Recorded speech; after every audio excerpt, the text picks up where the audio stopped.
আপনার জীবনটাকে সুন্দর করে গড়ে তুলতে চান? তাহলে ১০ জনের হাত স্পর্শ না করে একজনের হাত শক্ত করে ধরুন। দেখবেন আপনার জীবনটা সুন্দর হয়ে যাবে। কথা বলতে বলতে একসময় যেমন কথা বলার অভ্যেস হয়ে যায়, তেমনি আবার কথা না বলতে বলতে একসময় কথা না বলারও অভ্যেস হয়ে যায়। তুমি হাজার নারীকে স্পর্শ করে দেখো, আলাদা কোনো কিছুই পাবে না। তবে তুমি একটা নারীকে নিজের মতো করে স্পর্শ করো, দেখবে আর কোনো নারীর দিকে তোমার তাকাতে ইচ্ছা করবে না। মেয়েরা কঠিন হলে ভালো লাগে না। মেয়েরা হবে নরম, কথায় কথায় কেঁদে ফেলবে, একটু আহ্লাদি ধরনের। এই পৃথিবীতে তুমি নিজে ভালো যদি থাকতে চাও, তোমাকে স্বার্থপর হতে হবে। আর যদি তুমি মানুষের ভালো করতে চাও, তাহলে তোমাকে নিঃস্বার্থ হতে হবে। বেঈমানদের কখনো অনুশোচনা হয় না, আর বহুরূপী মানুষদের কোনোদিন ভালোবাসা মানুষের অভাব হয় না। মুগ্ধ হয়ে যে মানুষটা অপ্রয়োজনীয় কথাগুলো সব মন দিয়ে শোনে, তাকে রেখে দেওয়া খুব প্রয়োজন। ভালোবাসা এমন একটা বদ অভ্যাস, যেটা কারণে মানুষ এক মুহূর্তে আনন্দের জন্য সারা জীবন কষ্ট সইতে হবে, তার জন্য কোনো দ্বিধাবোধ করে না। তোমাকে ধরে রাখার সামর্থ্য হয়তো আমার নেই, কিন্তু সারা জীবন তোমাকে ভালোবাসার শক্তি আমার আছে। মানুষের জীবনে 4টি গুরুত্বপূর্ণ শব্দ হলো ভালোবাসা, সততা, সত্য ও সম্মান। যারা অল্পতেই কেঁদে ফেলে, তাদের মনটা খুব নরম হয়, আর এই নরম মনের মানুষরাই সবথেকে বেশি কষ্ট পায়। আজকাল মানুষ মজা করে কম, মজার ছলে অপমানটা বেশি করে। সত্যের মাঝে শক্তি থাকলেও সত্য বলার শক্তি সকলের থাকে না। মাটিতে মাটি লেখা যায়, জলেতে জল লেখা অত সহজ নয়। তেমনি একটা সম্পর্ক স্থাপন করা খুব সহজ, কিন্তু কোনো সম্পর্কের পূর্ণতা দেওয়া অত সহজ নয়। দু চোখের চোখের জল মুছে যদি দুঃখ ভোলা যেত, তাহলে সবাই দুঃখ বেদনার ভুল জীবনটা নতুন করে সাজিয়ে নিত। স্বার্থপর মানুষগুলো যখন প্রয়োজন পড়বে, তখন শুধু আপনাকে নয়, আপনার ছায়াকেও অনুসরণ করবে।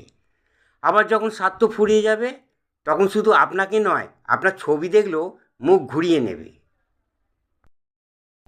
যে যেতে চায়, তাকে এতটা দূরে রেখে আসুন, সে যেন আপনার কাছে আর ফিরে না আসতে পারে। জীবনে কি পেলাম তা আমি জানি না, তবে আমাকে বোঝার মতো কাউকে পেলাম না। আমরা সবাই ভালোবাসার মানুষ খুঁজি, তবে ভালোবাসার থেকে ভালো রাখার মানুষ আমাদের বেশি প্রয়োজন। ছোট্ট একটা জীবন, কত কিছুই না ঘটে একই আকাশের নিচে। কেউ বা কাঁদে, কেউ বা হাসে। ধৈর্য ধরা শিখলাম, মানিয়ে নিতেও শিখলাম, নিজেকে সান্ত্বনা দিতেও শিখলাম। তবে আমি শুধু পারি না মিথ্যে অভিনয় করে কোনো মানুষের মন জোগাতে। সব কিছু ভাবতে ভাবতে মানসিক রোগী হয়ে যাচ্ছি, তাই এখন আমি ভাগ্যের উপর আর সময়ের উপর ছেড়ে দিয়েছি। একটা কথা কি জানেন, বেশি বিশ্বাস, বেশি আশা ভরসা আর ভালোবাসা মানুষকে কষ্ট ছাড়া আর কিছুই দিতে পারে না। আমি হাসি খুশি থাকি বলে ভেবো না আমার দুঃখ নেই। আসল কথা, শোনার মতো আমার কোনো মানুষ নেই বলে আমি কাউকে আমার দুঃখের কথা বলি না। মৃত্যু মানে সব মৃত্যু যে দেহের হয় তা নয়। কিছু কিছু মৃত্যু আছে স্বপ্নের হয়, আবার ইচ্ছেরও হয়।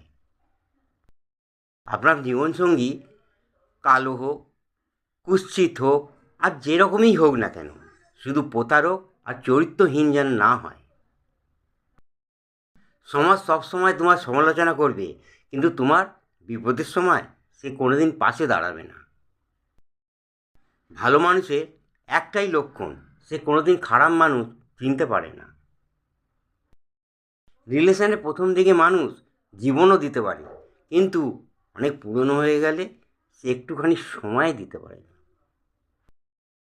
ভবিষ্যতে তুমি যার কাছে সবথেকে বড় আঘাত যার কাছে পাবে সেই তোমার আজ কাছের মানুষ হবে। আমরা মৃত মানুষের অভাব বুঝি, কিন্তু কোনো জীবিত মানুষের আর্তনাদ সে আমরা বুঝি না। কত মানুষের সাথে পরিচয় হলো, একদল মানুষ খালি দোষী সাব্যস্তই করে গেল, আরেকদল মানুষ স্বার্থের জন্য আপন হলো, আর আমি দর্শক সারিতে দাঁড়িয়ে শুধু তাদের অভিনয় দেখেই গেলাম। একদিন মৃত্যুতেই সব থেমে যাবে জীবনের রঙিন আয়োজন। তোমার মনটা যে বুঝতে পারে, তার কাছে তোমার একটা ছোট্ট বাক্য প্রকাশ করলে সে সব বুঝতে পারবে। কিন্তু তোমার মনটা যে বোঝে না, তার কাছে তোমার একটা রচনা লিখে দিলেও সে কিছুই বুঝবে না।